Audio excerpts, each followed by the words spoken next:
Welcome back to Unleash Your Real Estate Revolution. I'm Elizabeth Gretz, and this is my friend and business coach and real estate coach, Linda Fogarty. We are talking about the art of the open house. This particular time of year, there are many, many people who are starting to look, not necessarily willing to commit, but they're out and about. There's not a lot going on. The weather is horrific if you live in the Midwest like us, and there's not a lot to do. So open houses are what people actually do, whether they're ready to pull the trigger or not. So it's very important to understand that an open house is not babysitting your client's house. An open house is actually a marketing opportunity, not only for your listing, but for you. So Linda, let's start with the do's and don'ts of an open house in your opinion. Oh, perfect way to start, Elizabeth, because you're absolutely right. So many agents just feel like they're going to go because they want to please their seller, and they're going to sit at this open house and they don't put effort into it, and they don't do what they should to make sure they have the turnouts that they really want to get. So they sit at an open house. Maybe they didn't do anything to prepare. They might have put a couple signs out, or one sign out, and people can't find you if you don't have signs telling them where you're at. And so it changes everything if you do it right, if you set it up, if you market it before you ever do it. Like when I was doing open houses, and I will admit, my first two, I had nobody, because I did exactly what so many agents do. I just showed up that day, put a couple signs out, walked into the house, and yes, You're like, they're coming. The lights on and stuff. And nobody came and was like, what? Why? I wanted you to come. And so I started really thinking about that. And there is a process. It starts that Monday before you're ever going to do it, with putting marketing materials out there, letting agents know that you're going to be doing an open house, letting all of your sphere, your people, your database know that you're going to be doing an open house, and putting it on social media, and then letting the neighbors know, and marketing it the proper way, so that by time that day gets there, and you're putting abundance of signs out with balloons. I always put balloons. People are not only going to show up, but people of interest are going to show up, and then you'll be able to attract them based on the other things that you do in that process. But that pre-open house work is so important. I agree 100%. And there's a lot that we can talk about in the marketing aspect. But before we nail it down one by one, I just want to say that if you're an agent and you're doing an open house, you need to understand that it is a job interview, and people walk in that door. And if you're scrolling on your phone or sitting on the couch looking around and not paying attention to them, never in a million years are they going to hire you, because first impressions are everything. And I received many, many listings based off of open houses that we did. And it was because people walked in, they looked at our marketing, they looked at our brunch setup, they looked at us standing, not sitting looking into our phones, but actually, engaging with the people coming through the door. And they realized that's what they'd like in their home. So when we talk about the marketing and how to get prepared for an open house, you said, pre-marketing is very important, and that should start about 5 to 7 days before the actual house. And I know that I've been guilty of getting up the morning of and being like, I'll throw up my post now, and then I'll run out and I'll put around one sign and I'm hoping for the best. That's not how it works, right? Right. You need to really start 7 days in advance, and you do some social media postings leading up to it, and you include different rooms of the house. Maybe you do a video or two. Maybe you even throw up a Facebook ad for $5 a day, and you go ahead and post that for the week before. And then, like you said, the signs, not one sign, 10 signs. There's a guy here, I'm not going to mention his name. Oh my God, his signs are everywhere. And they're bigger than I am. They're like 10 feet tall signs. Like, when that dude is having an open house, and he calls them open house extravaganzas. And don't you think that if you're an agent in this market, you should look at your open house as an extravaganza? Absolutely. Absolutely. And one of the things you said just a minute ago is like being on your phone or, sitting on the couch. The other thing that they do is, oh, go ahead, look around. Go ahead, go through, tour the house. And if you have any questions, I'm here to answer them for you. Are you kidding me? How are they supposed to get to know you if you're not walking with them, giving them a tour and talking about all the things you do for your buyers and sellers to make sure that they want to work with you? Yes, I agree.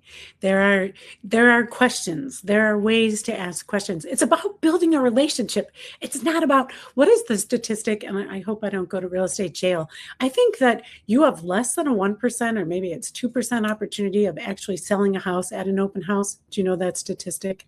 I don't, but 1 or 2% sounds about right. You know what? In the new world we live in with ChatGPT, all right, everybody, go to chat. Let's take a field trip and let's ask chat what the percentages are. But I know that they're very, very low. Yeah. So, and I always say to people when I'm doing an open house at their listing, I say, listen, odds are we're not, though I have sold houses at open houses, but odds are we are not selling your house. But what this does do for us by putting it in the MLS as an open house, it pushes us to the top of the algorithms. It exposes us to more people in more places. It's fresh and it's new. And so therefore, whether we sell it or not, the exposure is worth the price of admission for having the open house. And really, it's the price of the leave for the afternoon on Sunday. But okay, so now we've got our signs. We've got, oh, my favorite thing is circle prospecting. Do you want to explain to somebody what circle prospecting is? Yes. So you know, a lot of people say they hate the nosy neighbors that come to the open houses. I welcome them. I actually invite them. Me I too. do a flyer, an invitation, and walk that circle of that house. It could be, you know, depending on how big the subdivision is or how spread out it is. It could be 2-3 blocks, and depending on how much time I have to do it. But I'm knocking on doors and I'm inviting every one of those neighbors. Please come to my open house. You know, I'm holding it this Sunday, giving them all the information. Here's the flyer. I would love to see you come and have you at my open house. That's your circle marketing. And that is huge. And real quick, I'll try to tell you a story because this is a very long story. I had a neighbor show up to my open house. And as soon as I saw her, I realized she was a neighbor. And I still did the whole thing, you know, because that's what I do. I am inviting, I am engaging, I am always upbeat and happy and smiling. And I walked her around. When we came back, she said, oh my God, she said, I always wanted to see this house. And she said, it's so funny. My sister would love this house. Now, she's not looking to buy anything, but she would love this house. And I said, she's more than welcome to come see it. So she left, and obviously the open house went on. And about an hour later, she showed up with her sister. And her sister, who was not in the market, toured the house, called her husband. They bought the house that day. Wow. From a nosy neighbor.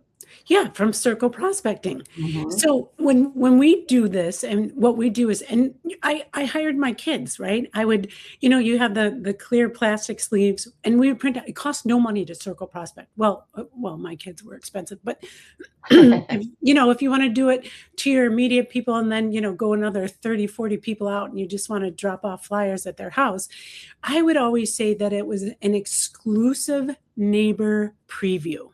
And if the open house was from 12 to 2, the exclusive neighbor preview was from 11 to 12. And that also made them feel special and welcome. And it also made you look like you were doing a really good job marketing their neighbor's home. Absolutely. So, okay, so they get there. We've got it. We've got the marketing. We've done our circle prospecting. We maybe threw up an ad on Facebook. We've got our social media posts. We do a cute little video. Boom. Now it's Sunday morning, and we're putting our signs up. And I always like to put my signs up the night before, but I would have people call and yell at me. But who cares, right? You're trying to do your job. So you get those signs up as quick as you can. Now they come through the door. And it's true. The first thing, you don't, right? You just don't go, hi, can you sign in? What is it that you found to be one of the most reliable ways to get information from people without saying, do you have an agent? Yeah. Well, can first you of all, sign in here? We need your information before you walk through it. So give us your tips and tricks on that. I never do any of those three things you just mentioned. I never ask them if they're working with an agent. I never ask them to sign in. And I certainly, again, invite them to tour with me so I can show them in our conversation. Not only am I showing them the house, but I'm showing them who I am. Like you mentioned in the very beginning, you're on an interview and they're interviewing you to see if they want to work with you. Because if you ask an agent, are you working with an agent? Every single time they'll tell you yes. If you ask an agent to sign in, 9 times out of 10, they're giving you false information. Why bother with it? So what I always did, 2 things. When we go through the house and you'll notice things. Are they engaged? Are they interested? Are they liking this house? When we get back to the kitchen, I have 2 things set up. First of all, what I always called my secret weapon is a contest. I have forms for them to fill out, and I have this wonderful jar, and I don't know if you could see it, but it is little Monopoly houses. And the sign in front of it says, guess how many houses in this jar to win dinner for 2 for, $200 or $100, whatever it is that you can afford. Inflation. I promise you. Exactly. Everyone that comes through your open house wants to be part of that contest. And the sheet that you fill out, the little card for them, has their name, their address, their phone number, their email address, all part of that. I have never had somebody say, why do I have to give you this information? It's none of your business. Of course you don't have to, you don't have to be involved in the contest. And they say, I always say that's my way of getting a hold of you. Should you be the winner of the contest in number, you are the closest to how many houses are in that jar. So what happens is they fill it out. Now you've just walked them around and you've been questioning, what are you looking for? How type of houses? How long are you in the market? You've asked them specific questions so that when they leave, you turn over that card, you write down all the information that you learned about them. Now you have all their contact information. Your follow-up is going to be awesome because I always tell everybody, I will let everybody know at the end of the open house who the winner was. And if you're close enough and you are the winner, I'll drop the gift certificate off for you today. If not, it'll be tomorrow. So how does that work for you? The other thing I always have, and I always share this with my sellers because we've had that conversation, is chances are we won't sell your house, but we're giving you the exposure that you need. I always have packets of maybe 5 to 10 different houses, but similar in the area, because, if they're looking at yours, they're looking at others. And I'd say, I have my iPad going with a tour of different houses. And I say, have these other houses. If you're interested in seeing them, please let me know. I'd be happy to show them to you. So your interview is about being excited, engaging them, but it's also all the things that you're doing above and beyond what that average agent who's just sitting there waiting for you to leave because they didn't want to do this open house anyway. There are a lot of those agents out there. Hopefully they'll be watching this. Right. So it's about providing value. And the more value you can provide anybody who comes through that door, the more valuable you become to them. And so and I love it that you have the brochures or the packets with the additional listings that are in the neighborhood. And that's a great marketing tactic for sure. And I love the jar of the houses, but do we have to buy like 10,000 Monopoly games? Like, how do we do those? No, they just buy the houses on Amazon. Yeah, Amazon sells these little pieces like by 30, 50, whatever, in packets. Okay, yeah, I love that. We also do something, and we haven't really talked about this, and we can definitely save it for the end. But didn't you and I come up with the open house playbook? Yes. And doesn't the open house playbook give you every strategy, all of the tips, marketing tools to use, a checklist. It even gives you a shopping list for the open house brunch, which is what we do, and we've had great success with it. But so in that, there is a checklist, and we call it, we're like, critique this house. So we'll give them that checklist, and as they go throughout the house, we ask them questions like, what did you like the most? What did you dislike? What do you think would work for you? And at the end, we say, what do you think about the value of this house? And if you don't agree with the value, what would you price that and why?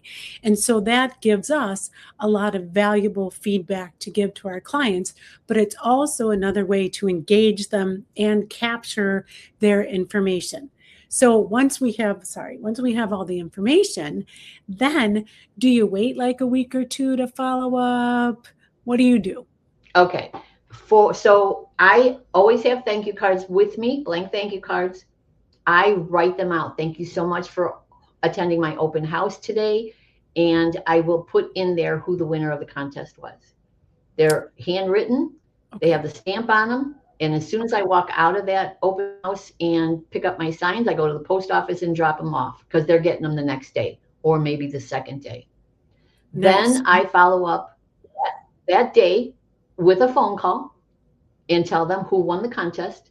And I'd be happy to help them. If they would like me to, I can set them up into the MLS. And 9 times out of 10, not all of them, 9 times out of 10, because of the impression I made on them, they'll say, okay. And so now that night or early the next morning, depending on how much time I have, they go into the MLS and I set them up on a search using the criteria I already know about them because they told me, and I set them up. Now the process of following up, it's every couple of days, especially if I see that they're checking some things off on the searches. That means they're looking, they're engaging. And then it's following up. Hey, I saw you, so you checked off this house. Do you want to see it? Because I can set that up for you. Or if I don't see them checking anything off, it's a follow-up call to say, I noticed that you haven't signed or checked anything off. Let's go over your criteria. Let's make sure that I'm on target for what you really are looking for so that I make sure that you're getting valuable listings and not something that is just in the market that maybe I thought you'd be interested in. Fantastic. All right. So that is one great way to follow up. And here's another.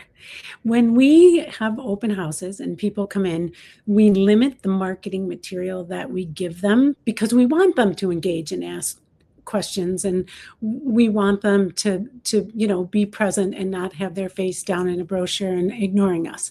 So what we do is, if we've gathered their information, after they leave, we send our beautiful brochure and our feature sheet. And a feature sheet is separate from the brochure. The feature sheet tells all of the things that are featured in that home, upgrades, dates of installation on things, just whatever's good about the house.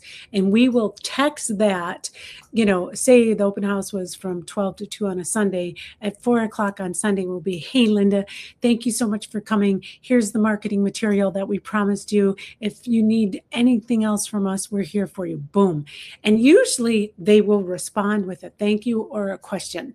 So that's kind of how we do our immediate follow-up. That's perfect. I love the fact that we're both top producers and we both have a little bit different way of doing things that we do, but it's a whole process. And we took a whole week to get ready for this open house. And that's, there have been times when I've had, 20, 30 people come to an open house. I know it's all about the way we marketed the house, the way you marketed. And I love that we can still be a little bit different. And I hope you'll talk about your brunch, because I love that you do that brunch, and I'll bet people also love, and it's even a better way for you to engage with them for those brunches too. It was one of our secret weapons. It still is. And it is in our open house playbook, and the recipes are actually in the playbook. The shopping list is in the playbook. But basically, we would set up a simple brunch at our open houses every Sunday. And I feel like I lived at the grocery store at 7 o'clock on Sunday morning, and Saturday night, either Dawn or myself would make our egg souffle. And I am telling you that people used to reach out to me. They've become clients and friends subsequently, but they'd be like, "Where's brunch tomorrow? Hey, we want to stop by for some eggs. Where are you going to be?" And it got to the point where we would have 20 or 30 people that we would see over and over again, and they would follow us for this open house brunch. And it was simple. Boom. It was an egg souffle. It was orange juice, champagne, bottled waters that we would brand with our label. And we include that in the open house playbook, what size labels to buy, how to do it.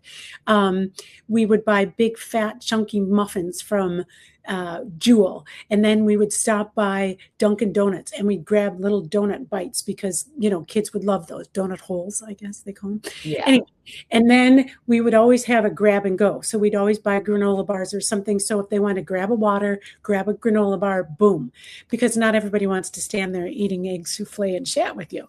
But I cannot tell you how many listings that I received from those open house brunches. And, if you just want to stick to your neighborhood when you do that so that you do get a solid following, it's the way to go. So yes, the open house brunch was very popular, but I will tell you this too. We got a little burnt out because every Sunday of my life, I was running to the Jewel, running to Dunkin' Donuts, running to whatever, putting the signs out. But in the end, when you look back, when your business slows down a little bit and you start to think about the ways that you were generating business, that was one of the biggest ways that we were generating business. So we're back at the open house brunches. And if you want our guide, you will get the recipe, the checklist, and everything you need for that open house brunch. So that being said, I think we can wrap this up in a couple of ways. The first of which, it's so important for people to understand that an open house is not only a marketing opportunity for that home, but it is a tremendous marketing opportunity for you. And if you work it right, it will work out for you in the end, right? It's a strategy with a system. We have the system. Linda Fogarty and Elizabeth Gretz have the open house playbook. We have checklists. We have recipes. We're even going to tell you where to get those little houses from. So how, Linda, would you like to have people find you? Okay. Well, you know what? I might put it right here in the chat. I will put, let's see if I can chat. Let's see if it lets me. All right, you type in the chat and I'll tell people because I'm not putting it in the chat. So, of course, Elizabeth Gretz Coaching. You can find me on Instagram. You can find me on Facebook. You can find me on LinkedIn. You can find me on TikTok, though I don't spend a lot of time on TikTok. My kids are coaching me, though. You can find me on YouTube. And Linda and I would be so pleased to share our open house playbook with any single person. You can reach out to either one of us, and it's got some really good information about turning your open houses into a very, very beneficial strategy for future clients. And if you don't want to think about it that way, maybe another way to think about it is it's really very beneficial to your current client whose home you're trying to sell, right? Absolutely. Absolutely. So I did put it in the chat. It's www.lindafogarty.com/free guide. And that's the open house guide that will walk you through the whole process.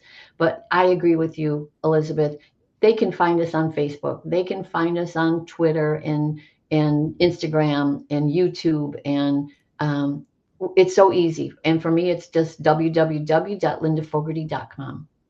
Well, and if somebody wanted to actually talk to us about this, don't we both offer free complimentary strategy calls for 30 minutes? So if you need some help, or you just want to call and chat with us about your next open house and help you figure out a checklist and help you figure out a timeline of things to do, all you have to do is reach out to us and we will happily chat with you about the benefits of an open house and how it is definitely beneficial to you, your future, and your current clients. What do you think about that, Linda Absolutely. Fogarty? Absolutely. I love that, I have, when I put that, the calendar out there for the free consultation, the 30-minute free consultation, every week I get at least 3 or 4 people who want them for various reasons. And it's really a great part of my day to be able to schedule those. And it's so simple. So yeah, I'll put that also in the comments. And I hope you'll reach out to us because, it's so easy. And that's what we're here for. That's what we're passionate about, is helping all of you be the best Succeed, agent that you right? can succeed. Yes, you bring up a good point, and we need to end this very quickly. But I will say this: knowledge is power, and sharing that knowledge is the best thing that you can possibly do. There is there are no secrets in the world of real estate. There is no magic bullet. It is consistency. It is systems that are in place. It is strategies to make those systems work. And that's what Linda and I do. So that being said, maybe you guys will invite us to your open houses, and definitely stop by one of mine for an egg souffle. And Linda, we're all going to send you pictures of our jars with our houses in it. It's not like the Awesome. jewelry jars I watch on TikTok, but you know what? I'll start counting those houses when I'm over at your house. Cool. So thank you so much for being part of this again today. We will be back with more. And please, please reach out to us for our open house playbook, because we would love, love, love to share it with you. Linda, Thank you, Elizabeth. I love these podcasts with you. So do I, because what are we doing? We are unleashing our real estate revolution. All right. Perfect. Well, we will be in touch soon, and we look forward to seeing everybody and talking to everybody. Thank you so much for listening.